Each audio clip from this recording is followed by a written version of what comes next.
Ministros do STF, corram, mas corram, que a Lei Magnitsky vem aí! Você vai ver comigo agora como que o clima do STF no governo Lula é de terror absoluto com a perspectiva da aplicação de sanções financeiras da Lei Magnitsky, que devem chegar logo logo.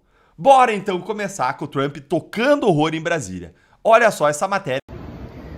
Em uma breve análise política, a anistia será pautada, mas só será pautada devido a uma outra pauta que será também pauta na Câmara Federal, que é o fim do foro privilegiado.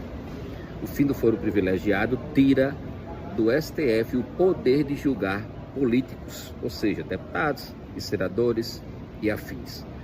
Com essa pauta aprovada, tirando do STF o poder de julgamento em cima desses políticos, aí sim, Hugo Mota sai da mão do STF, ou o Alcolumbre sai da mão do STF, outros políticos saem da mão do STF e vai para a primeira instância.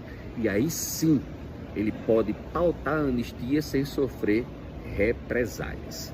Isso é uma análise política que está em jogo para todo mundo ver. Então, por isso que Hugo Mota decidiu, então, pautar a anistia junto com a pauta do fim do foro privilegiado. É claro que isso passando, a anistia passará muito claramente e a anistia passará muito bravamente. Esse foi o acordo que os líderes fizeram junto com Hugo Mota. Ou seja, Hugo Mota disse, eu pauto, mas eu não posso ficar na mão do STF. Então, muito provavelmente, na terça-feira, embora as pessoas estão dizendo que ele não fez acordo, ele fez acordo, ele não fez acordo, são guerras de narrativas para pressionar o Hugo Mota e o Alcolumbre. Programa Deputado, seja bem-vindo mais uma vez. Bom, estávamos aqui, não sei se o senhor acompanhou o suficiente, mostrando quem é Hugo Mota, né? Tremendo, desculpe a expressão, até pedi desculpas quando usei a expressão. Não sei se eu estou muito próximo do Alan, estou começando a usar um português mais claro, né? É um vaselina que diz que o 8 de janeiro não foi golpe, que vai pautar a anistia amanhã, daqui a 10 minutos, e nunca pauta, enrola. Afinal de contas, houve acordo, não houve acordo, que tipo de pressão pode ser feita a partir de agora sobre o Hugo Mota? Deputado, obrigado pela participação mais uma vez. Querido amigo Lacombe, esse meu craque Alan, olha, o que aconteceu foi muito claro. Nós não iríamos sair de maneira nenhuma se não houvesse um acordo claro que essas pautas avançariam. A medida que o presidente Hugo Mota falou, ela procede no sentido que ele não se comprometeu, porém, nos encaminhou os líderes que, logicamente, se comprometeram, Progressista, União Brasil, PSD, a não só darem os votos, como darem o acordo da pauta. O que acontece? Para tu pautar uma matéria, existe a reunião de líderes. Nós não tínhamos o acordo dos líderes. Agora temos. Se ele fala de forma clara que ele deu acordo, aí, dito por ele, abre-se um precedente de que qualquer tipo de manifestação. Então, o que aconteceu é que os líderes se sentiram sensibilizados, entenderam que poderiam ajudar nessa construção de distensionamento e chegaram com ele, olha, daremos acordo às pautas que tu já comentou, fim do foro e posteriormente a anistia.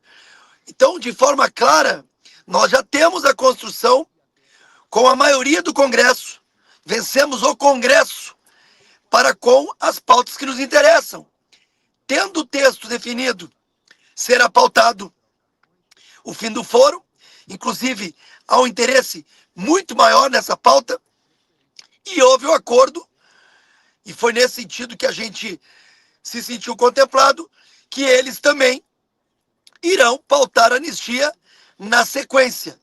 É difícil, se a gente não entendesse razoável, nós poderíamos ficar lá e aí perderíamos, inclusive, o centro, que para os votos nos é muito importante. Como eu disse anteriormente, agora, narrativa de Lindenberg, bom, lindinho, não dá para se contar com nada. O importante é que nós não tínhamos antes este acordado com os líderes de partido. Foi construído isso, tanto com o Arthur Lira, quanto com o Omar Aziz, quanto com o Rueda, para que, em se tendo o texto, e o texto do foro já está bem adiantado, vamos pautar, e a nossa intenção, inclusive, é que seja na semana que vem, e para dar, digamos assim, um maior conforto para os parlamentares, com a aprovação do foro, a gente pauta a anistia. Foi isso que foi desenhado no acordo feito a várias mãos. Queria também pedir para vocês, pela força que vocês têm, que é deixar claro que bastava uma assinatura para o Alcolumbre pautar. E que mesmo com 81, ele não é obrigado. O fato de se ter a maioria não necessariamente faz com que ele tenha a obrigação de pautar. Por isso que cresce muito de importância, neste momento, a pressão popular da mídia. Porque agora nós temos a maioria. Então nós temos a narrativa de que a maioria do povo brasileiro, representado pelos seus senadores, querem pautar o impeachment de Alexandre de Moraes. Não podemos deixar um minuto este ministro, ou melhor, este senador, para que paute este impeachment. É bem importante isso, porque eu sei que muitas pessoas acham que ele já vai entrar em votação. Não funciona assim. O Alcolumbre tem que colocar em votação. E mesmo que ele colocasse, nós precisamos de 2/3. Não é de 41, é de 54. O que a gente viu ontem é o final da gestão do Hugo Mota como presidente da Câmara. Ele é um ex-presidente, um futuro ex-presidente. Simplesmente ele perdeu a capacidade de gerir. Ele já havia, como você falou, ele já havia passado do limite na votação do IOF sem negociar com o governo, ao contrário da lógica que ele estava sendo. E ontem ele falou, eu retomo a presidência da Câmara e caso os deputados não saiam ali, eu vou colocar a polícia, eu vou suspender mandato, quer dizer, ou seja, fez uma série de ameaças, dos quais ele não cumpriu nenhuma. O Mota sai desse motim bolsonarista. Débora, boa tarde para você, para o Pedro Venceslau, ótima tarde para quem nos acompanha. O presidente da Câmara saiu mais enfraquecido do que entrou nesse episódio. Duas coisas ajudam a explicar. O tempo para conseguir viabilizar a desmobilização no plenário da Câmara dos Deputados deixa isso muito claro. Havia uma previsão, a gente estava aqui ao vivo no prime time durante essa obstrução, durante esse motim que aconteceu na Câmara dos Deputados. Havia expectativa de reabertura da sessão a partir das 8h30 da noite. Ele foi conseguir sentar na cadeira de presidente da Câmara, algo que era muito importante e simbólico que de fato acontecesse. Não poderia terminar a noite sem sentar na cadeira de presidente. Isso politicamente era algo crucial, a imagem dele retomando o controle da casa, mas só conseguiu isso a partir das 10 horas da noite. Então, depois de muito tempo, depois de muita tentativa, insistência e alguns fracassos em conversas. Sobre essa questão da prisão do ex-presidente Jair Bolsonaro, o que é possível dizer no sentido da reunificação da direita que andava meio rachada?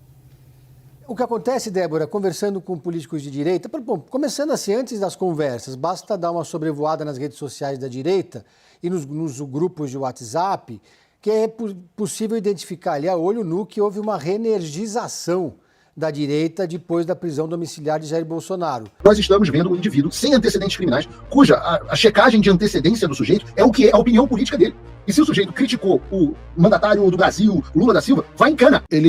Você quer continuar, então, a partir do esclarecimento de quem é Eukiko Kussahara, quem é, o que foram essas certidões positivas e negativas, porque eu acho que não ficou claro para o público isso, né? O público está entendendo ainda, muita gente não leu a reportagem, então estou tentando explicar aqui de forma um pouco didática, né? Que as pessoas foram presas todas, cercadas pelo Exército, emboscadas pelo Exército Brasileiro, em 8 e 9 de janeiro. Depois foram todas presas de forma completamente arbitrária, pessoas presas e enviadas a um campo de concentração de forma arbitrária, e a partir daí essa polícia secreta informal do Alexandre começou a selecionar quem seria preso e quem poderia ser solto com base em certidões, obtendo dados da utilização das redes sociais dessas pessoas, se elas eram apoiadoras do Bolsonaro ou contra o Lula ou coisa do tipo, e isso gerou certidões positivas que manteriam a pessoa presa ou certidões negativas que dariam a possibilidade das pessoas serem soltas, isso ali numa orquestração por ordem do Alexandre de Moraes, entre a Cristina Eukiko Kussahara e o Eduardo Talhaferro. Está correto esse resumo, mais ou menos, da história? Está correto. O que eu acho importante esclarecer é que já estavam detidos, né, detenção em flagrante por estarem lá, né, embora o próprio Exército tenha dito sobre o 9 de janeiro que as pessoas tinham liberdade de expressão de estar lá. Então, era decisão, processo decisório no contexto das audiências de custódia, tá, presididos ali pelos juízes auxiliares ao Alexandre, como o Ayrton Vieira, e era conversão de detenções em prisão preventiva. Então, é isso que está sendo decidido ali. Então, então você tinha a face pública e a face oculta desse processo decisório. A face pública era a audiência de custódia, que é uma obrigação legal. Tem até, embora o prazo tenha sido rompido também, porque o máximo é 24 horas, e demorou ali uns 22 dias para fazer todo mundo. E, enfim, então já tinha ilegalidades. E a face oculta é essa produção de certidões. Então, o que é uma certidão? Um funcionário público emite para você quando quer certificar de alguma coisa, se você tem dívidas ou não tem dívidas, se você prestou serviço militar ou não prestou, então se você recebe um certificado ou uma certidão. Então eles estão ali certificando alguma coisa, e ficou na minha memória a reação de um advogado, a nossa reportagem, o que eles estavam certificando exatamente? Aí é algo vago porque não podiam dizer, estamos nos certificando de que essas pessoas são bolsonaristas, né? Estamos nos certificando de que elas têm este lado político. Então, eu tenho aqui até aberto no meu computador o modelo mandado pela Cristina Eukiko Kussahara para o grupo, tá? Então, foi o próprio Talhaferro que pediu, isso era à tarde do dia 13 de janeiro, quando o grupo estava recém-aberto, ele falou, tá, você quer certidões? Me manda o modelo, então, de como você quer elas. Então, no topo está PET 10820, audiência, que é né, o inquérito lá, como é que chama, David? PET é a petição, né? Isso, ela é um apenso, né? Um apenso no processo. Existe toda uma estratégia por trás disso, mas a gente pode falar isso em outra ocasião, em mais detalhes. A PET é uma gambiarra jurídica do Alexandre para incluir tudo debaixo do mesmo inquérito e continuar ele como juiz, né? É um subinquérito dentro do inquérito dele mesmo, que é uma gambiarra jurídica para que ele tenha controle absoluto sobre tudo. Obrigado. Ela pede ocorrência sobre o custodiado. Tá? Isso. Exato. Então eles começaram a triar as pessoas que já estavam presas pelo 8 de janeiro e pelo 9 de janeiro, como eu disse, muitas pessoas apenas porque estavam no lugar errado, na hora errada. E, segundo a Eukiko, a Cristina, em tese, o que seria feito é soltar todo mundo. Então, eles dizem lá, olha, nós vamos soltar todo mundo, mas para poder soltar, a gente quer ver as redes sociais. A justificativa oficial do STF é que eles esperaram, demorou esses 22 dias até para poder fazer a audiência de custódia, porque era muita gente. Mas a gente prova que é mentira, porque o ministro mandou esperar a soltura, ou seja, mandou esperar a audiência de custódia, para que a equipe do TSE fizessem essas buscas informais por dados das redes sociais dessas pessoas. E essas certidões, elas são clandestinas ou elas de fato aparecem no processo e os advogados tiveram acesso a elas? Conversei com dezenas de advogados de presos do 8 de janeiro e eles não viram em nenhum dos processos. O que eles viram? Exemplo, no caso do Ademir Domingos, eles encontraram uma publicação na rede social e a justificativa para que ele fosse carimbado, né? Ele recebe um carimbo como positivo, ou seja, como antidemocrático. Então, quando a gente falar de positivo, nós estamos falando de uma pessoa que foi identificada como golpista ou como antidemocrático, ok?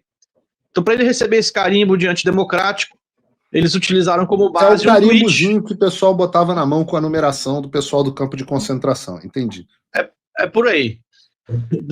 Eu não gosto muito de utilizar exemplos nazistas, mas é como se fosse uma marca nesse estilo. E essas pessoas, então, no caso do Ademir... Se preferir, eu boto de uma Gulag. Se eu preferir o exemplo da Gulag, eu uso Gulag. Melhor. Ele foi, então, rotulado como antidemocrático por causa de uma publicação na rede social que ele criticava o Lula em 2018. Como eu disse, ele não é bolsonarista. Uma publicação com 0 visualizações, 0 curtidas, um perfil com 0 seguidores, um perfil crítico ao Jair Bolsonaro, mas ele também era crítico ao Lula, ele dizia cadeia na Gleisi Hoffmann e cadeia no Lula.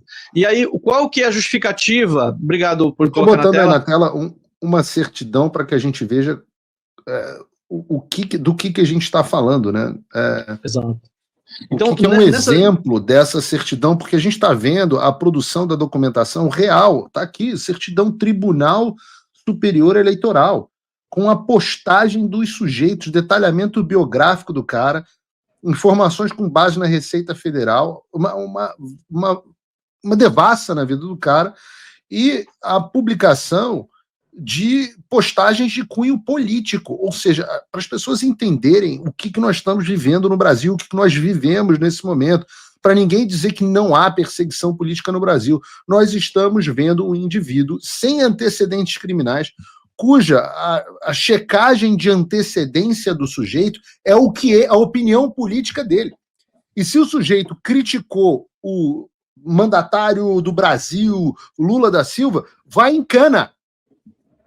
Em cana, isso é um tribunal essencialmente político. As pessoas precisam entender a gravidade do que a gente está vivendo.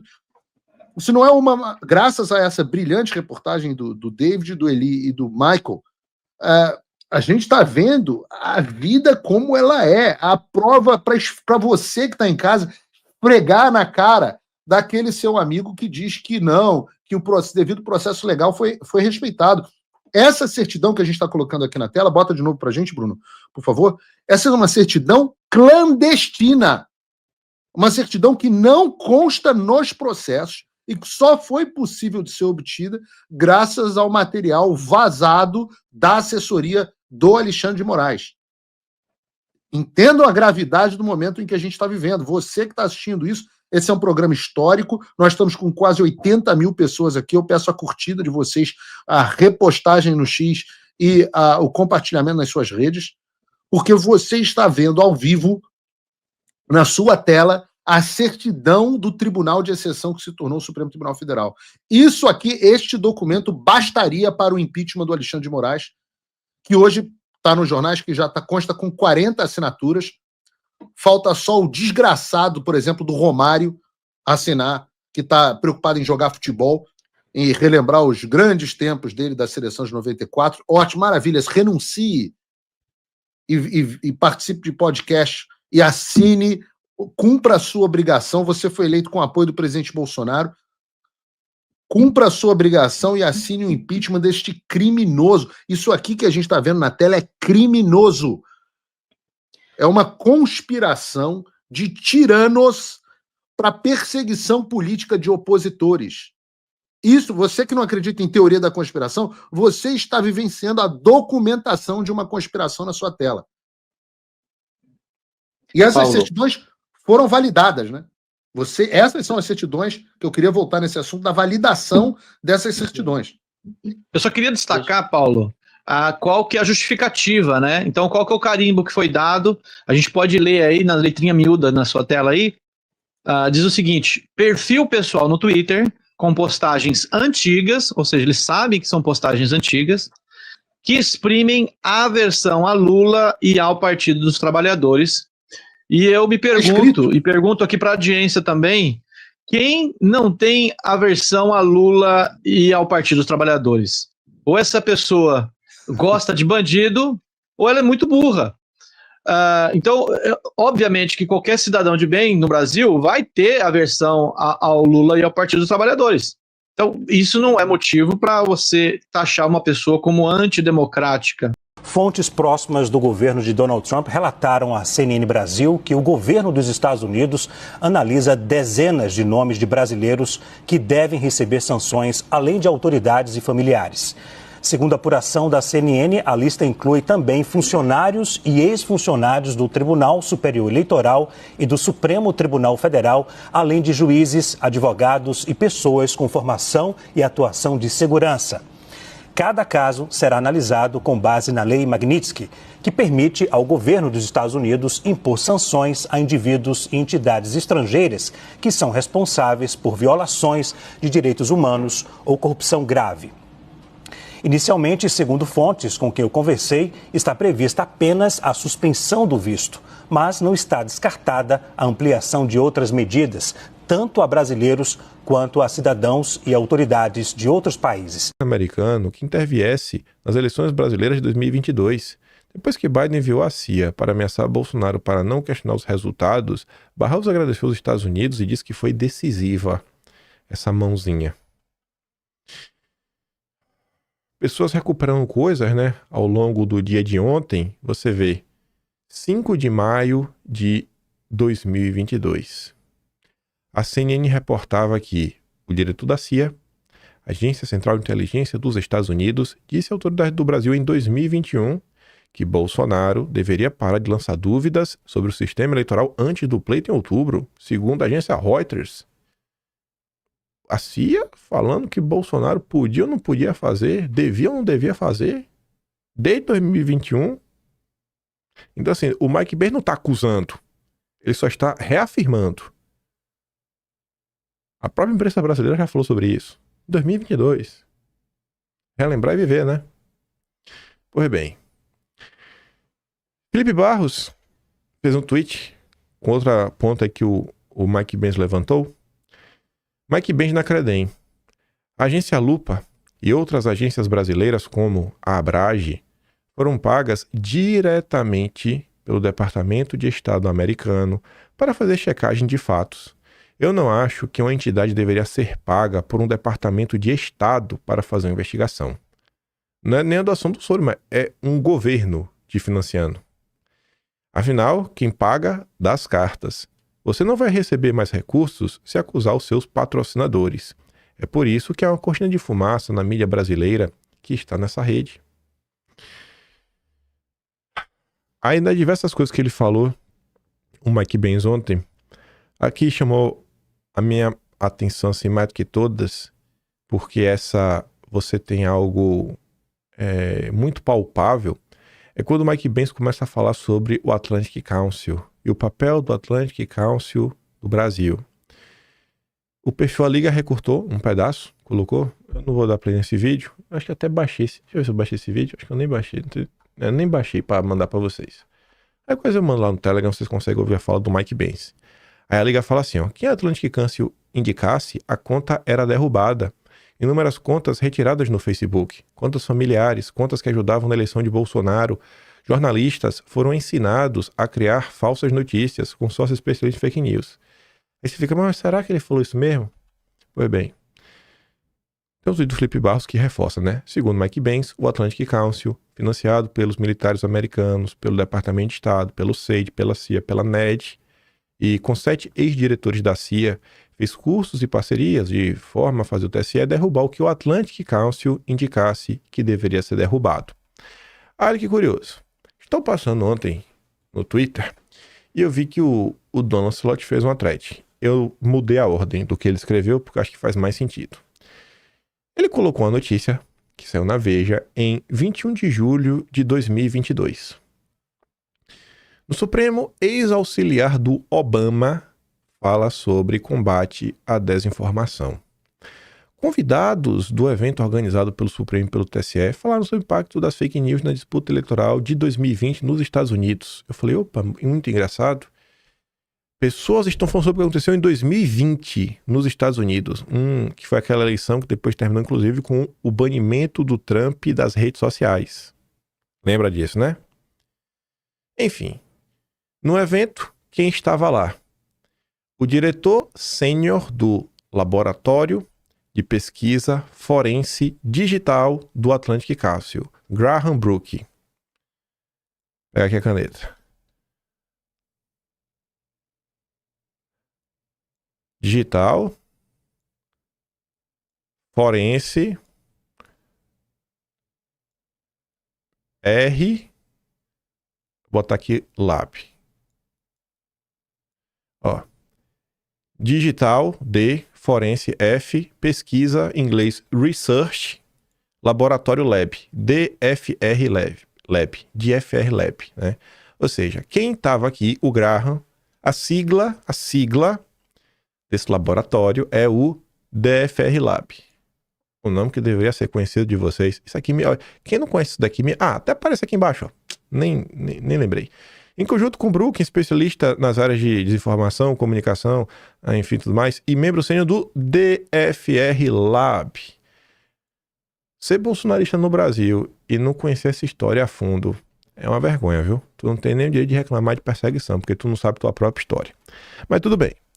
Aí, o Don Lancelot coloca aqui uma coisa que é de 2020. Esse cara que veio em 2022 para essa palestra, você vê, né? Documento público, um memorando de entendimento. Tribunal, papá, pipipi, no senhor, tal e tal e tal. Aí você vê, né?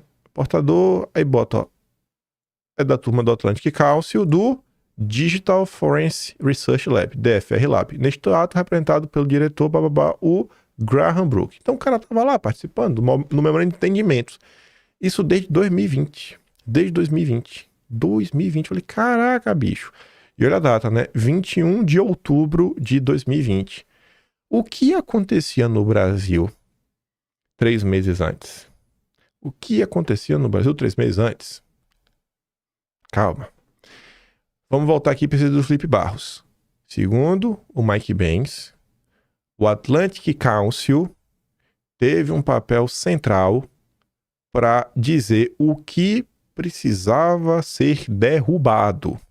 Derruba isso, derruba isso, derruba isso, derruba isso.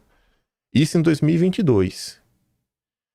Em algum outro momento da história brasileira, o DFR Lab do Atlantic Council desempenhou um papel de apontar o dedo e falar quem tem que ser derrubado? Aí agora temos que relembrar e viver. Vamos voltar para março de 2024. Você vai lá no Atlas, tá? Bonitinho. Ops. Você pega aqui, né? Atlas de março de 2024. Prazer. Aí você vai lá no índice. Nesse mês de março, nós fizemos um dossiê histórico chamado DFR Lab. Olha, acho que é sobre o Atlantic Council. Aí você clicava lá. Esse dossiê, na época, eu resolvi fazer por quê? Porque o mesmo DFR Lab publicou aí uma pesquisa na época que mostrava a força da propaganda russa no Brasil. E acusava a turma até do Brasil 247 de fazer parte disso. E aí eu reclamava, né? Eu falava, e aí, será que isso é verdade ou não? Será que isso é narrativa? Que obviamente, tanto os democratas quanto os republicanos, acho que nenhum dos dois estão do lado da Rússia no final do dia. Enfim, né? E é só para garantir mesmo que o Lula vai seguir 100% alinhado, a gente não é globalista, rifando, inclusive, esse aliado do Lula. Aí volta o que a gente falou no início do vídeo. O governo Lula é um governo de forças heterogêneas. Da mesma forma que você viu no governo Bolsonaro, a ala militar brigando com a ideológica, brigando com os liberais, brigando com o lava-jatista, brigando com o Centrão, também tem a mesma briga no governo Lula por espaço. Então a galera quer escantear, né, a esquerdinha que não toma banho, de Barra 247. Não para botar ninguém melhor, para botar a turma do Soros, por exemplo. Aí, o que é que eu lembrava? Eu lembrava nesse dossiê, assim, ó, pimenta no olho dos outros é refresco. Porque se, nesse momento, a turma da esquerda estava sendo acusada de um grande complô internacional pelo Atlantic Council, a esquerda bateu palmas quando o Atlantic Council, que o Mike Benz falou que teve um papel central em remover pessoas em 2022, entrou em campo em julho de 2020. E o que foi que aconteceu? Olha a manchete. Relatório aponta as páginas ligadas ao gabinete de ódio de Bolsonaro removidas pelo Facebook. O DFR Lab produziu um relatório que levou à remoção de páginas. O que aconteceu em 2022, segundo o Mike Benz, se o Mike Benz estiver certo, já aconteceu antes. Isso aqui, inclusive, na época, foi uma reportagem especial do Fantástico. E a gente abordou isso daqui de forma, profunda, mostrando todos os absurdos, todas as pontas soltas. E a gente relembrava depois o que aconteceu em 2020. Na época que essa denúncia, nisso que aconteceu, que as contas começaram a ser derrubadas, o que é que a gente descobriu? E será que algum desses nomes vão reaparecer até no vídeo de hoje já? Na época que a gente descobriu, você vê que a Apex do governo Bolsonaro, que estava nas mãos do... Deixa eu ver se eu botou no cara aqui. Catelani, Santos Cruz. Qual foi o nome do cara que ele botou no lugar? Tirou o Vilava pra botar outro cara. Qual é o nome do cara, rapaz? O Santos Cruz tirou ela pra botar um outro cara. Não sei se vai que tá aqui no meio.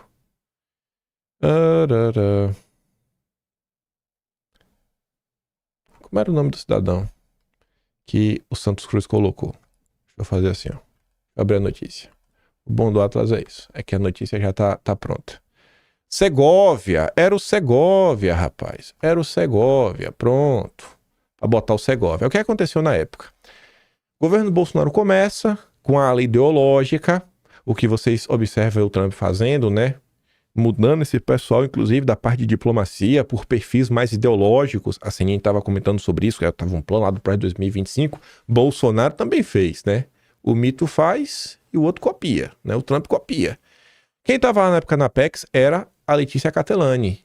E ela foi perseguida pelo Santos Cruz, que depois mudou lá o cara da Apex, colocou o Segovia, que foi lá e derrubou ela. Antes dela ser demitida, ela fez alguns tweets em 2019. Lembrando que esse caso só foi em 2020. O que a Letícia Catelani escrevia? Anúncio que ultrapassamos ontem a meta de redução dos gastos e já totalizamos mais de 38 milhões de economia, renegociando contratos e cortando despesas. Ou seja, palavra bonita para falar o seguinte, olha, todo mundo que a gente está vendo aqui que são contratos que não são do nosso interesse, não seguem a nossa linha ideológica, estamos cortando. Eu já mostro para vocês um exemplo desses contratos. E depois olha o que ela dizia quando foi demitida. Combati incansavelmente a corrupção, fechei as torneiras que alimentavam, estou pagando o preço. Sofri pressão de dentro do governo pela manutenção de contratos espúrios. Mas que contratos eram esses que algumas pessoas queriam manter? Bom, a Apex doava dinheiro para o Atlantic Council. O governo brasileiro financiava a Atlantic Council. Olha que coisa, É muito estranho isso. Que depois foi utilizado para perseguir o próprio governo. A gente comentava, novo presidente da Apex, era o Segovia, demite a diretora anti-Santos Cruz, que depois ele caiu. Aí você vê, generais agora miram chanceler. O que é que essa matéria comentava? Enfim, você vê, na casa ao lado, a queda de Catelani também foi comemorada. O Frota foi um desses exemplos, que ele finalmente conseguiu uma audiência na Apex. O Frota foi uma das pessoas que reclamou de um dos contratos. Você vê, o então presidente da Apex, Mário Villalva, combinou com o sindicato de estender o contrato por 40 dias e permitir a participação no Festival de Cannes. O que é que... Aqui, mas Catelani interferiu. O sindicato falou, não vai ter não, vou cortar esse contrato. Que contrato era? O motivo da recusa em negociar era o filme Marighella. Filme Marighella, exaltando Marighella. A galera que leva pra Cannes. A Letícia Catelani estava cortando esse tipo de contrato. Você entende como são as coisas? Aí tá lá, Santos Cruz. Mas tudo bem. Aí a gente comentava lá, mostrando como o pessoal requentava a notícia, Inclusive essa própria questão do Técio, 2019. Janeiro de 2019, a Globo já sabia. Aí, a gente já sabe que o Técio tá lá com o Bolsonaro. Mas pra gente derrubar as páginas, pra prejudicar Bolsonaro, já sei, traz a Atlantic Council, vamos falar de gabinete do ódio. Você vê, Técio estava ali em 2017 no gabinete do Carlos, mas nas eleições era responsável pelo perfil Bolsonaro Opressor 2.0. Aí passa um ano e meio, chega em julho, aí entra o Atlantic Council em campo, investigação aponta assessor de Bolsonaro como responsável. O Técio, ele comandava Bolsonaro Opressor 2.0. Investigação, irmão, a Globo sabia disso há mais de um ano e meio antes. O Atlantic Council tinha o papel de quê? Você produz um relatório. Porque pensa o seguinte, gente, Pensa aquele cara que não acompanha a política. Aí chega a Globo com seus jornalistas e fala: olha, o mega grupo super poderoso, super bonito, maravilhoso, que usa perfume, chamado Atlantic Cálcio, fez uma grande investigação, rapaz, e nessa mega investigação falou que o... Aí você fala: realmente, viu, velho? Bolsonaro é um criminoso, tem que apagar essa página. Deixa eu ver se aqui, Bolsonaro opressor 2.0. Deixa eu ver se tá nessa lista aqui. Com a justificativa. Bolsonaro opressor 2.0. Não tá, vai estar aqui não. Tem que pegar depois pra olhar. Tem a lista, né, com as motivações. Tem perfil que foi derrubado e o DFR Lab não informou por quê. É assim, ó, derrube esse. Por quê? Não sei. Por que derrube? Não sei. Já outros, a justificativa pra derrubar perfil era assim, ó, derrube o The Brazilian Post. Por quê? Porque é do Paulo Chuchu. Não, o Paulo Chuchu não pode. Quem já viu uma pessoa que se chama Chuchu? Enfim, a gente comentava sobre tudo isso daqui na época. E aí, vamos voltar pro quê? Por quê? Vamos voltar pro vídeo. Ó. 2020, membro do entendimento, outubro, um pouco antes da eleição americana. E o que a matéria da Veja falava? Em 2022, a Atlantic Council veio para contar, né, as experiências da disputa eleitoral americana de 2020. Em 2022, 2 anos depois, veio ao Brasil. Vou te contar segredos do que aconteceu nos Estados Unidos. E olha que curioso. O Twitter Files, muita gente não sabe, mas o Twitter Files, ele não nasce para falar de Brasil. O Twitter Files Brasil nasce após o Twitter Files original. Os caras falaram: cara, e se tiver alguma coisa sobre o Brasil? Aí o David Agape vai atrás, já com Schallenberg, enfim, tudo mais. O Twitter Files nasce para contar o que se passava no Twitter antes de Elon Musk comprar. Aí você tinha o Matt Taibbi, você tinha a outra menina, que eu esqueci o nome agora. Enfim, você tinha mais ou menos 3 perfis na época, 3 jornalistas que começaram as primeiras partes. Na parte 6 do Twitter Files, eles comentavam sobre as eleições de 2020 nos Estados Unidos. Que 2 anos depois o cara viria ao Brasil contar sobre as experiências. Aí o jornalista Matt Taibbi contava, né, que o Twitter tinha contato com o FBI, que tinha e-mails, né, tudo mais. E aí, olha só, solicitações nesses e-mails de informação de usuários do Twitter relacionadas a investigações ativas. Mas o número surpreendente elevado são os pedidos do FBI para que o Twitter tome medidas contra desinformação, envolvendo até mesmo de piadas e contas pelos seguidores, ou seja, remoção, basicamente, no final do dia. Às vezes o governo entrava para remove esse perfil, remove esse perfil, remove esse perfil, remove esse perfil. O Mike Pence falou que o Atlantic Council apontava quem tinha que ser removido no Brasil. Aí em 2020 nos Estados Unidos, né, você tinha um grupo chamado EIP, deixa eu ver se tem aqui, o nome é Electoral Integrity Project. Tenho quase certeza que é isso, o nome da sigla. Não tá aqui. Se você pegar a thread completa, você vê. Aí você vê aqui a tradução, ó. O EIP, que era o Electoral Integrity Project, era um projeto de integridade eleitoral, basicamente isso. Entrava em campo para garantir que as eleições não iam ter desinformação, censura, nem nada. Faz parte de uma série de think tanks afiliados ao governo que analisam conteúdo em massa. Aí quem fazia essa parte? Essa denúncia é de 2022. O DFR Lab do Atlantic Council. E qual era a conclusão? O que a maioria das pessoas considera como Deep State é, na verdade, uma colaboração emaranhada de agências estatais, empreiteiros privados e ONGs, por vezes financiadas pelo Estado. Então, esse trabalho realmente de lidar com a desinformação, o Atlantic Council tem muito o que falar, porque ele participou do que aconteceu em 2020, que no final levou o banimento do Trump. Então, todas aquelas revelações que as pessoas não param para ler, né, porque elas estão muito ocupadas com diversas coisas. Aqui foi a matéria, a gente comentou como é que nasce a história do Gabinete do Ódio, mostrando que é tudo balela, conversa mole, não tinha nada a ver com desinformação. E aqui foi a matéria que foi publicada na época, quando o Apex 2020 cancelou o contrato. Aí nessa matéria me cita, né?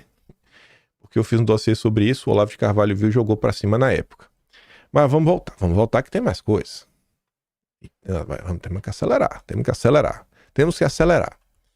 Enfim, acho que o Mike Pence falou, você consegue ver, né? Sei lá, uma ação um pouco mais concreta no Brasil, que faz parte central da história, porque é isso como eu falei.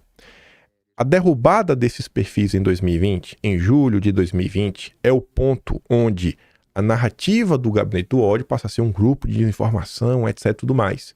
O Gabinete do Ódio é uma narrativa que nasce em setembro de 2019, pelas mãos da jornalista Vera Rosa do Estadão, pois que a matéria está ali no dossiê, no Atlas, que ela falava que na verdade era só um grupo que informava Bolsonaro sobre o que acontecia, botava o pessoal para ficar meio nervoso, batia de frente com a ala mais pragmática do governo. Não era um grupo de fake news. É esse relatório do Atlantic Council que começa a mudar tudo. Pois bem, aí eu segui continuando, né? Segui continuando. O Douglas Floyd na sua traíra coloca mais uma vez, né, o DFR Lab, e aquele memorando de 2020, ele colocou lá. E aí ele colocou essa imagem. Eu não sei de que ano é isso, não aparece o ano. E aí quem que estaria presente nesse evento? Quem estaria presente nesse evento? E eu falei, nossa, eu tenho certeza que eu já vi esse nome. Enquanto o Dom está preocupado com o Atlantic Council, o DFR Lab chama mais minha atenção, mas o que ligou 20 sirenes na minha cabeça foi Luísa Bandeira. Cara, quem é Luísa Bandeira? Quem é Luísa Bandeira? Me conta! Me conta! Pois bem, o caso de 2020, da derrubada de perfis, a grande cientista do Atlantic Council, responsável por essa derrubada de perfis, foi a Luísa Bandeira. Você vê que o fundo aqui tem preto e branco, porque isso aqui é de um vídeo antigo. Só peguei, copiei, a gente vai olhar esse vídeo antigo. Aí tá aqui, ó. Quem está por trás dessa perseguição do Facebook que gerou banimentos? Uma empresa contratada por ele chamada Digital Forensic Research Lab da Atlantic Council. Uma das assistentes, Luísa Bandeira, ex-Folha, ex-BBC, que agora faz parte da equipe, uma brasileira em Bogotá. Aí tava lá comentando sobre isso, né? Fala a questão do teste e tudo mais. E na época a gente mostrava lá. Isso aqui é print da época, né? Você vê que as coisas vão se encaixando. Aí vamos lá. Relembrar e viver. A gente comentou sobre esse caso, a gente começa a comentar sobre esse caso, Apex e tudo mais, banimentos Atlantic Council, que o McBain estava falando, episódio 265. Hoje é o 2112. Quase 2000 dias atrás, né? São alguns anos atrás. Uns 4, 5 anos atrás. Foi 2020, né? Foi julho de 2020. Então, 5 anos. Mais de 5 anos atrás. Há 5 anos atrás, onde nós estávamos? E eu fiquei surpreso com as coisas que aconteciam 5 anos atrás. Por isso que eu peguei e deixei até aberto aqui já, pra gente relembrar o que estava acontecendo na época, né? Pois bem, se você for abrir lá o vídeo, você vai começar com essa imagem aqui, né? Globo suspende financiamento das escolas de samba, que foi a época que o governo Bolsonaro entrou em campo para tentar quebrar os direitos, sabe, de transmissão, para os clubes poderem escolher como eles vão transmitir o jogo de futebol, o que quebrava a Globo, né? Saudade de você, Jair. Aí aconteceu umas épocas na época uma estrada do Ramos. Aí tinha aquela confusão do MEC, para onde vai, para onde não vai. Bolsonaro queria manter uma linha ideológica no MEC, sempre comprando briga, né? Esse já é demais, né? A que aplicar o Paulo Freire não deu certo. Esses dois tweets aqui, eu acho que envelheceram relativamente bem. O Diniz falando, né, que o PSOL queria homenagear Paulo Freire, ele estava trabalhando contra. E o Alan dos Santos compartilhava o STF dizendo, ó, o ministro Roberto Barroso determina que o governo federal adote medidas para conter o Fique em Casa. Repito, o executivo estadual e municipal tem tanto poder quanto o Juan Guaidó, enquanto o Supremo age como Maduro. Já estamos em uma ditadura. Envelheceu bem. Aí, veja só, um cidadão que causou muitos problemas ao Brasil, Oswaldo Eustáquio. Nossa, se tu não sabe por quê, tu devia se informar. O que Oswaldo Eustáquio estava naquele momento? Estava se filiando ao PTB do Roberto Jefferson. Se tu também não sabe que o Roberto Jefferson aprontou, não lembra pelo menos das eleições de 2022, né? As coisas não acontecem do nada. É uma jornada até dar errado. Aí eu até falava, né? Rapaz, pode falar o que quiserem, mas a produção da música fundo, né? O disco tá melhor que a Secom. A turma tava aí empenhada em tentar transformar o PTB no Partido Conservador. Aí andava, né? O Maia, fundo de gasto, tudo mais, regulação das redes, e aí? Veja só. Quando o Atlantic Council veio para censurar todo mundo, Moro, que tinha saído do governo 3 meses antes, compartilhava a notícia do antagonista, né? A casa do lavajatismo, não mudou nada. Moro também foi alvo do Gabinete do Ódio, a máquina de propagação de fake news, que teve uma série de contas e páginas derrubadas nessa quarta pelo Facebook, também fez ataques contra o Moro e tudo mais. Fui alvo da rede de mentiras que age por motivos político-partidários, pessoas que perderam qualquer senso de decência. Parabéns ao Facebook, que suspendeu as contas de notícias falsas e fraudes. É por conta desse tipo de coisa que não dá, irmão, pra tu chegar pra mim e falar, vamos unir a direita. Porque talvez tu não foi o perseguido. Se tu fosse o perseguido, se tu tivesse um inquérito, se tu tivesse uma AIG no TSE de desinformação, que tu fosse talvez a peça central disso, talvez tu entendesse um pouco melhor. Ah, mas tu não lembra disso, porque não foi contigo. 5 anos atrás. Extrema esquerda e extrema direita se parecem muito. Eita, discursinho bonito, hein? Do marreco. Facebook derruba a rede de fake news ligada à família Bolsonaro e tudo mais. A gente comentava um pouco na época o que acontecia, as pessoas envolvidas, o Ayan no meio, né? Todo um processo. A gente relembrava um tiquinho. Aí o print acabou de mostrar em vídeo. O Emerson Grigoletti, inclusive, é o advogado, né? Da turma do inquérito. Envelheceu bem esse tweet, hein, Grigoletti? Você estava no ponto certo. Você estava criticando as coisas certas. Você estava no lugar certo na hora certa. Aí a postagem da Luísa, que eu peguei da época. Que tipo de mentiras seriam ditas para derrubar o PT nas eleições de 2018? Mas estava apenas dizer a verdade, vinda um povo cansado de ser violentado em todos os sentidos. Apenas mostrem. Lamentavelmente, a atenção merecida sobre o assunto jamais foi dada. Falta de aviso nunca foi, né? Carlos comentando sobre o ocorrido. Aí o Daniel Silveira comentando sobre os absurdos que tinha sido essa derrubada. A Quero Pague Seguro se recusando a banir o Olavo. Joyce deixando de deputados influenciadores, a gente reclamando aqui coisa. Aí curioso, né? Ilona Zabó. Não desejo mal ao presidente a ninguém. Desejei que Bolsonaro seja responsabilizado pelos números possíveis crimes que cometeu. É a senhorinha aí que tentaram colocar no governo, né? Quem tentou? O Moro. Aí tava lá o depoimento do Moro, as coisas que rolaram na época, etc, tudo mais, pipipi, ppp. Aí Bolsonaro falava do valor que foi a pedido, a gente comentava várias coisas. Aí, curiosamente, nesse episódio, olha como as coisas envelhecem bem, né? Eu tava fazendo uma live no canal secundário, aí o povo falava, o Cláudio Dantas e a Carol Esponza pediu pra você parar de dividir a direita. Aí eu tô abrindo aqui, é o quê, né? O áudio, aquelas mensagens clássicas. O Deltan Dallagnol conversando com o Boquita, dizendo que o Cláudio Dantas, do antagonista, né, queria saber quem que a Força Tarefa queria para ser o próximo PGR. Quem era um dos nomes do Deltan Dallagnol? O irmão do Flávio Dino. Eu que divido a direita, né? Assim, a direita, grande parte dela, não pode abrir a boca do PT. Porque são iguais. No sentido de abraçar qualquer louco. Do mesmo jeito que a esquerda abraçou o Alckmin, a direita abraça o Deltan Dallagnol. Ah, Jesus, viu? Nicolau Dino. Aí as atuações contra o Aras, tudo mais na época que a gente comentou, pipipi, ppp, o Moura apoiando Mário Bonsalha, isso daqui. O modus operandi da Lava Jato foi o mesmo do atual inquérito do Alexandre de Moraes. O juiz determinava buscas e apreensões que nem os procuradores haviam solicitado. Coincidência com o que ocorre agora? Essa questão de você mandar coisas sem nem, sei lá, a PGR pedir, né, a Procuradoria pedir, aparece num diálogo e a pessoa da PF, na época que parecia era o Igor Romário de Paula, né? Tava lá, o Igor Russo sugeriu a operação do professor para a semana do dia 20. Opa, beleza, vou começar a organizar. Você sabe quem é o Igor Romário de Paula? Ele é o cara que tava chefiando os inquéritos quando o Moro saiu do governo. Quando o Moro saiu do governo, o ministro baixou uma coisa falando não pode mexer na equipe do inquérito. Eu sei que não adianta falar sem mostrar, né? Deixa eu falar e mostrar. Ah, meu Deus do céu. Vamos lá.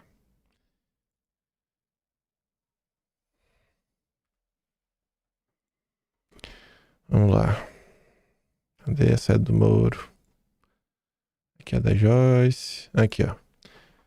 Mantenha delegados da apuração das fake news. Tava ali. Essa é a notícia. Quem que tava à frente? Deixa eu ver se tá aqui. Aí, ó. Equipe diretor-geral que o Bolsonaro demitiu fica no comando da PF eternamente, né? Aqui, ó. Igor Romário de Paula, tá lá. Tá bom, massa. Quem foi que levou Igor Romário de Paula a Brasília? Foi quem? Foi o Moro, né? O Igor Romário de Paula trabalha com o Moro e com o Deltan desde o Banestado. Fala aí, Deltan, teus amigos. É muito fácil agora, né? Brincar de defender a liberdade de expressão. Ai, ai, ai. Aliás, se Moro quisesse combater fake news, por que nunca processou Intercept pelos vazamentos? Nunca foi muito bem explicado se as mensagens foram vazadas ou inventadas, mas houve completa leniência do Moro em relação a eles. Ai, mas o povo não quer lembrar das coisas, né? Aí ontem eu tava passando, falei que a gente ia voltar a falar do Santos Cruz, né? A gente já falou da Ilona. Em 2022, quem aparece lá, o Mike Benz também citando, né? É o Instituto Igarapé. Instituto Igarapé. Também o Instituto Vero do Felipe Neto. A diferença de um para o outro, né, do Igarapé para o Instituto Vero, é que o Igarapé quase entrou no governo Bolsonaro através da Ilona Zabó trazida pelo Moro. Conforme passa o tempo, as coisas se encaixam, né? Ou se revelam. Ela já tinha saído do governo, ela foi a primeira demitida, ela entrou, não passou nem 2 dias, foi em fevereiro de 2019. Aqui foi dias depois dela saída dela, né?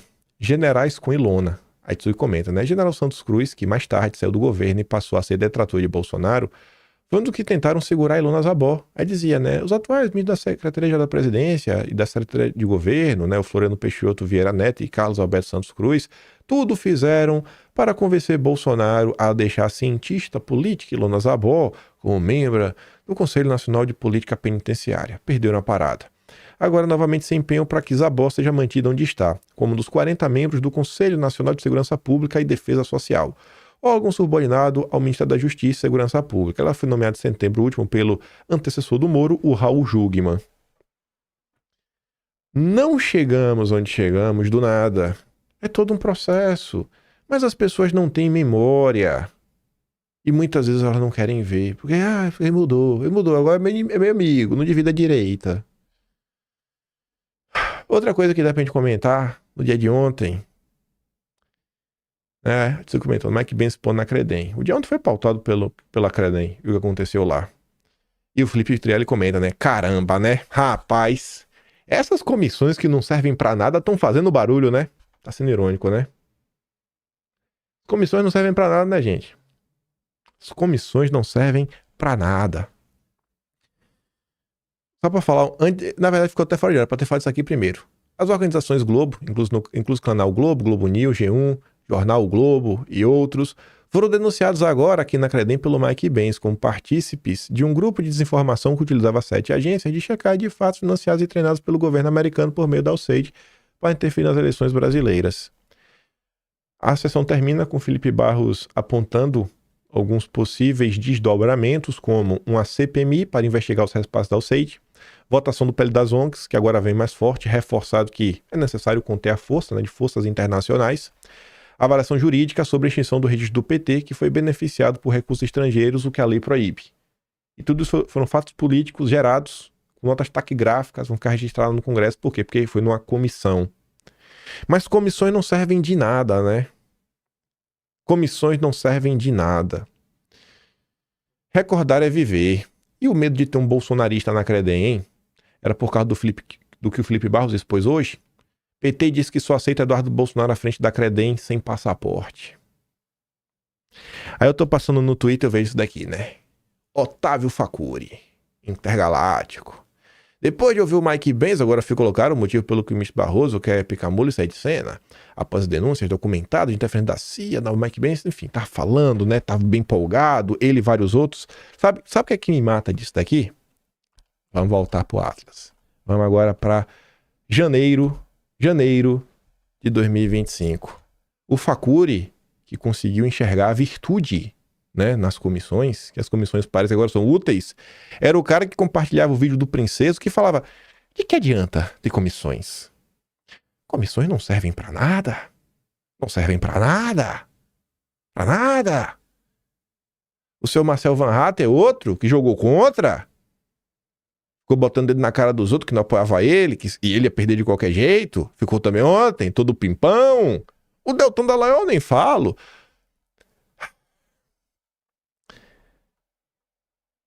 Deixa eu ver se tá aqui pra cima. Esse post está indisponível. Que post é esse, né? Não sei, alguém apagou um post, mas o print é eterno, né? Quem foi que apagou esse post?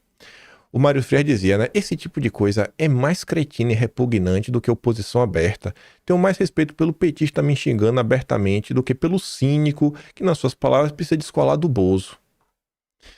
Ele tava falando de quem? Deixa eu ver. É de que ele tava falando, né? Do senhor... Deixa eu ver. A postagem oficial é essa daqui, ó. É essa. Ele apagou a postagem depois. O senhor Deltan Dallagnol.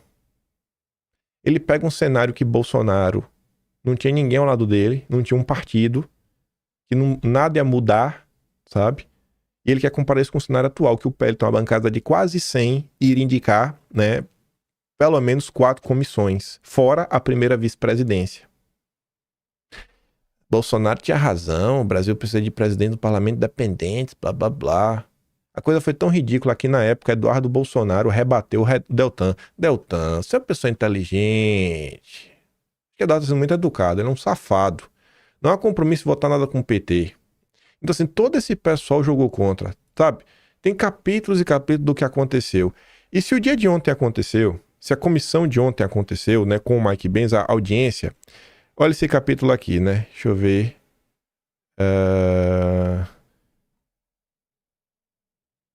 Maluco, só do que da direita.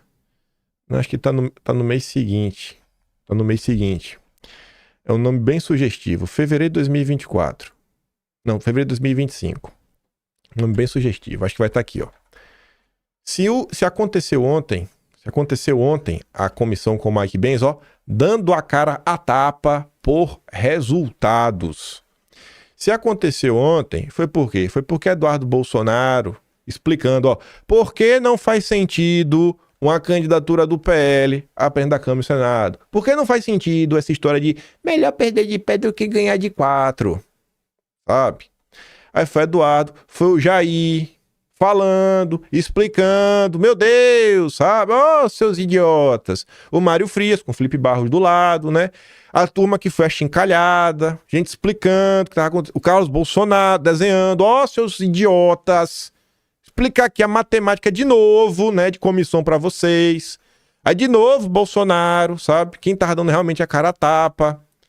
Enfim, né, aqui até tem alguns resultados, que foi na época, nas comissões que seriam, né, ficar na mão do PL lá no Senado. Enfim, né, aí Eduardo mostrava, olha, quem tava chefiando direitos humanos era Humberto Costa, agora é a Damares. Mas não, comissões não servem de nada. É o Felipe Barros dando a cara a tapa. Sabe? É duro demais. E aqui já falava, ó. Fevereiro, mal tinha terminado a disputa, 7 de fevereiro. PT quer impedir Eduardo Bolsonaro na Credem. E o Ebert fazendo piada, né? Comissão não servem pra nada, dizem os grandes especialistas liberalões e conserva-loucos. Então, se a coisa ontem andou, se a direita tem o mínimo de poder de ação, de poder chamar o Mike Benz, pautar uma coisa, pautar outra... Se o Altineu pode falar que se o Hugo Mota saiu, vou pautar a anistia porque ele pode, porque ele foi vice-presidente, é porque Bolsonaro, suas misérias, tomou a frente. Enquanto esses pilantras jogavam contra. Olha lá, né? Eu até botei aqui em vídeo. Pra que serve comissão? Né, princeso? Esse cara devia renunciar ao mandato, velho. Na boa. Aí... Só a imagem aqui que eu também acho que vale a pena. Isso aqui me dói, velho. Eu passo lá no Twitter e fico vendo as idiotices dessa, né? Qual caminho você quer seguir? Da luz ou a das trevas, né? A das trevas é Bolsonaro. Esse idiota, né? Jogar dentro das 4 linhas e ser preso e se tornar um ditador. Aí bota brutal. A Atsuki consertou essa imagem, né? O Bukele tinha apoio das Forças Armadas. Primeiro, na verdade, tinha a maioria do Congresso. Com a maioria do Congresso, ele teve maioria do Supremo, né? E tem apoio das Forças Armadas. Aí é fácil você fazer o que você quer. E Bolsonaro, hein? E Bolsonaro, hein, irmão? O Petrópolis Conservador escreveu até um texto sobre isso, né? Sobre Bolsonaro. Ficou tudo tão claro, tão cristalino, que até os mais céticos começaram a enxergar o que de fato aconteceu. Bolsonaro foi alvo de uma perversidade sem precedentes. Enfrentou sozinho um sistema profundamente corrompido, aparelhado e articulado para destruí-lo desde o primeiro dia, inclusive pelos próprios ministros, né? Veja aí o Santos Cruz, junto com a Ana Zabó, o que fez lá na Apex, o Segovia contra a Letícia Catel, tudo que aconteceu na época. Foi até bom relembrar, né? Caiu bem aí no texto do Petrópolis. E mesmo assim, com todas as limitações, sabotagens e traições, Bolsonaro praticamente fez milagres.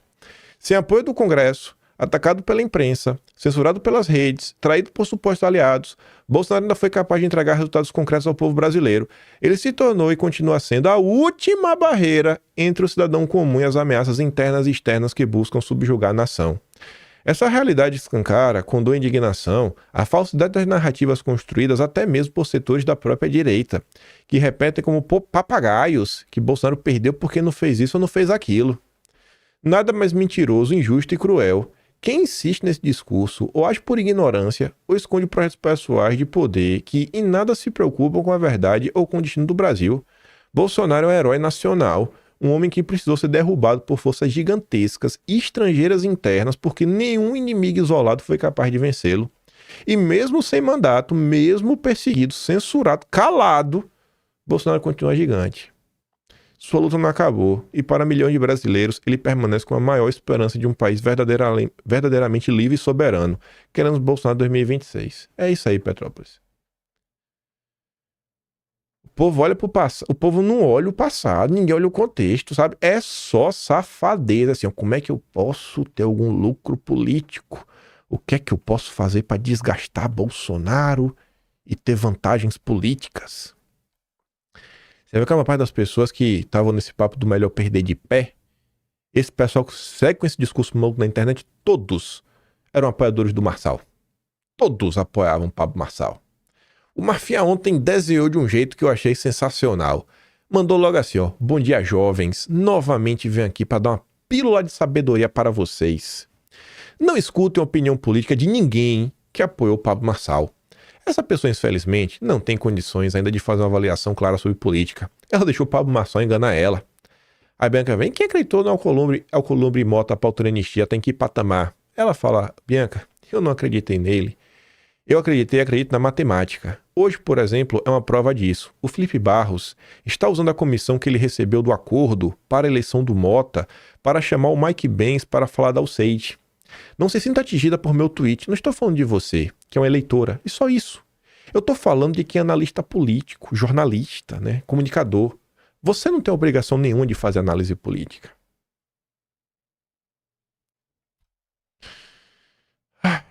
Eu documento isso aqui depois, com calma. Mas tá aí. Se eu pudesse deixar uma recomendação para vocês, se eu pudesse, vocês estiverem, sei lá, mais interessados, vai que você não tá aqui sempre. Se eu puder deixar uma recomendação, você que não tá sempre por aqui, eu falaria para você o seguinte, né? Você pode pegar o Atlas de janeiro, se você for um assinante. Se você não for, se tiver interesse sobre o que aconteceu contra Bolsonaro e você entender que é um pouco mais, o buraco é um pouco mais embaixo. Os dossiês de janeiro, eu fiz no final já no primeiro deles, uma comparação, inclusive, mostrando o que Bolsonaro, o que aconteceu lá atrás e o que o Bolsonaro sofreu, mostrando que existe até um certo padrão. O que aconteceu lá em 64 e tudo mais, com o que foi feito contra Bolsonaro.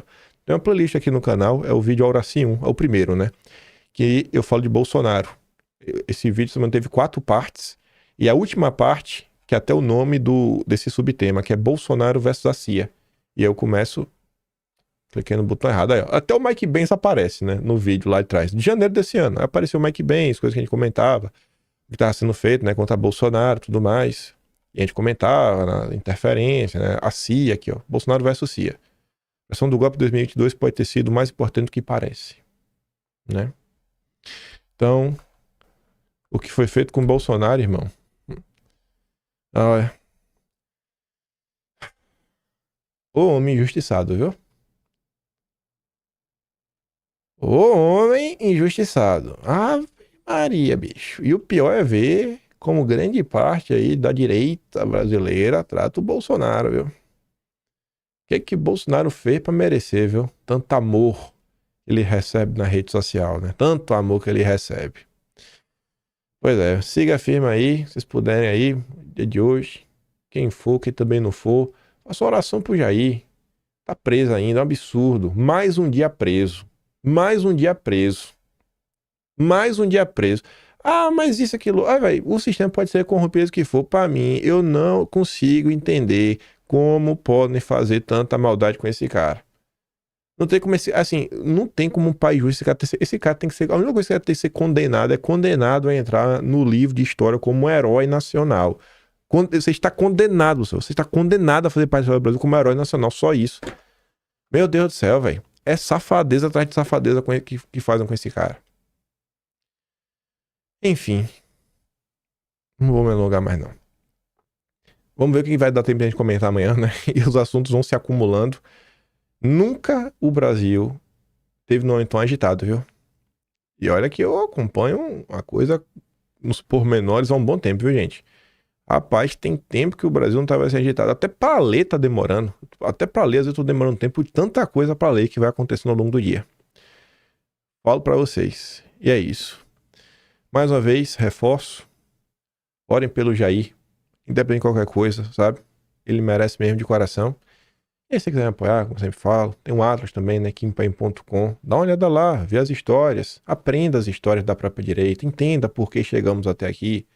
Até pra você conseguir conversar, gente, com uma pessoa da esquerda, sabe? Com isentão. Você explicar o seu lado, né, das perseguições que você sofre. Muita coisa aconteceu e não pode ficar pra trás. As coisas que aconteceram lá atrás que nos trouxeram até aqui no dia de hoje. Toda essa perseguição, CPM das fake news, Seda do Moro, Cada Atlantic Council, são episódios chave, centrais em toda essa história da perseguição da direita. Isso tinha que estar na ponta da língua de todo mundo, principalmente de quem está aí em luta, né, em defesa da liberdade de expressão. Vejo vocês amanhã e hoje eu deixo aquele grande beijo e abraço. Tamo juntos. Valeu, galera. Fui.